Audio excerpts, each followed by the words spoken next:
Recuerdo muy bien cuando era niño una frase de mi abuelo que decía: Dios perdona siempre, los hombres algunas veces, la naturaleza no perdona nunca.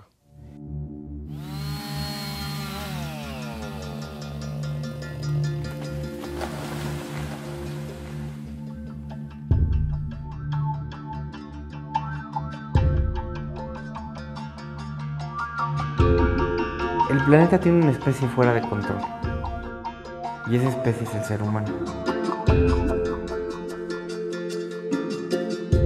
Cierra los ojos y piensa en 3 segundos en la naturaleza. Nunca un hombre o una mujer me ha dicho, pensé en mí, yo soy la naturaleza. Estamos en una época donde estamos completamente alimentados de información que no nos sirve, estamos como dormidos, no queremos darnos cuenta, hemos perdido nuestra conexión de la naturaleza.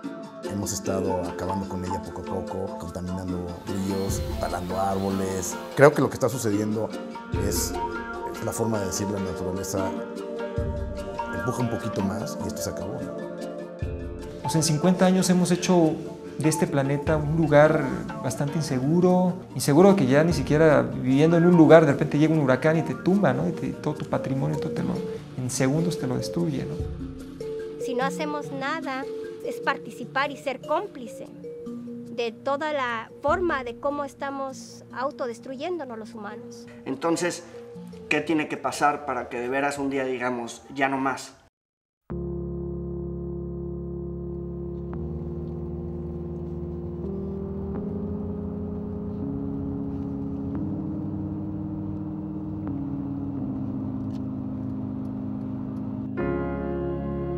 Los bosques cubren el 30% de la superficie del planeta.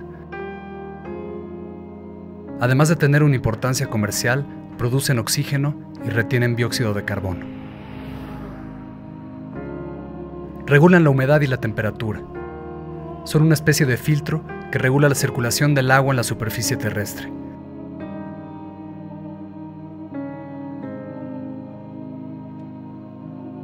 Esto hace que si hay grandes lluvias, no caiga directo sobre la tierra lavándola y destruyendo todo a su paso. Y por último, aseguran la biodiversidad y la permanencia de la vida en este planeta. En México, la deforestación por un sinnúmero de malas prácticas políticas y descuidos ponen en riesgo el ecosistema general, afectando no solo a las mismas regiones, sino a las concentraciones urbanas que de ellas dependen. ¿Por qué el hombre destruye su ecosistema? ¿Dónde está el origen de todos los problemas que ponen en riesgo nuestra subsistencia hoy en día?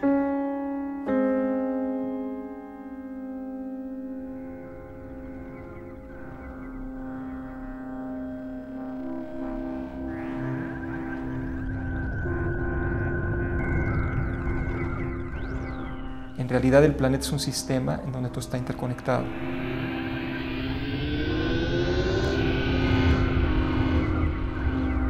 Y lo que tenemos que empezar a entender como humanidad es que nosotros somos parte de la naturaleza y no estamos por encima de la naturaleza.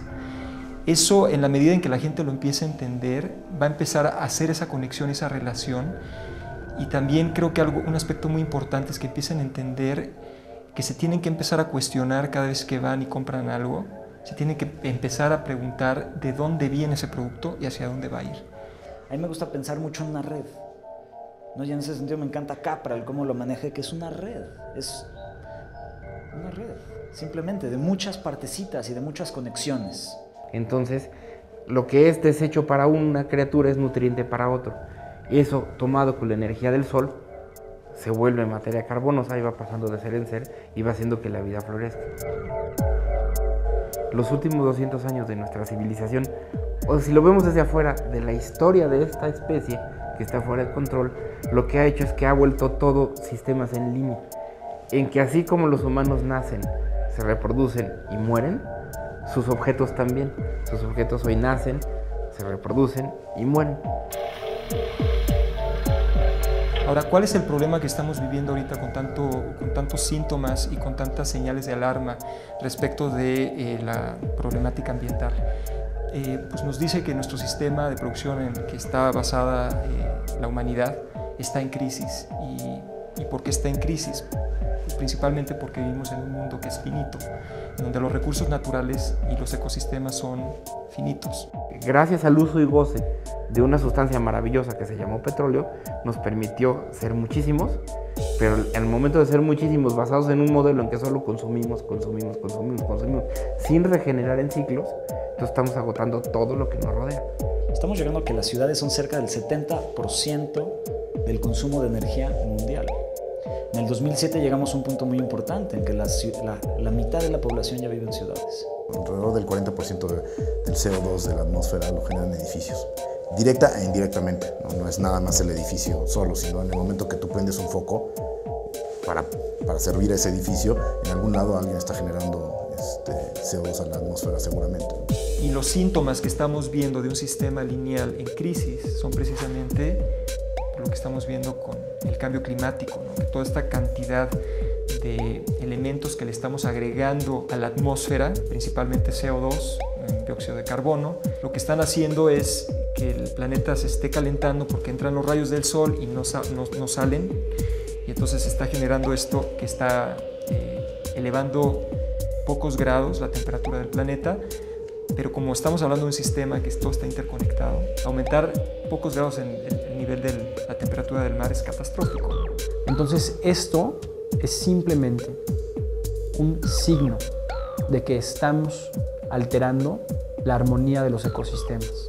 Estamos alterando este sistema que nos permite vivir en este planeta, que creó estas condiciones para que podamos vivir en este planeta.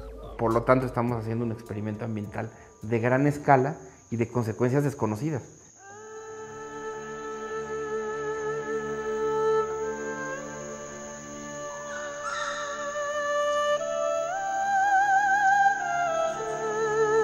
Por otra parte, lo que estamos haciendo es que estamos alterando la gran masa fotosintética de la Tierra. 80% de los bosques originales ya no existen en el planeta. Tan solo en el Amazonas, cada minuto se están talando cerca de 2.000 árboles, equivalentes a 7 campos de fútbol. Realmente la vida se sustenta porque hay una gran masa vegetal que a través de la fotosíntesis puede cambiar los rayos del sol en materia vegetal, producir un oxígeno, limpiar el agua, mantenerla cerca de la superficie, quitarle las sales, albergar especies, etcétera, etcétera, etcétera. Hemos hecho una degradación del medio ambiente tan acelerada, uno. Y segundo, hemos hecho una deforestación tan acelerada que lo que estamos es rápidamente sustituyendo masa fotosintética por desiertos. La biosfera de los Tuxtlas es una de las zonas más interesantes, yo creo que en México.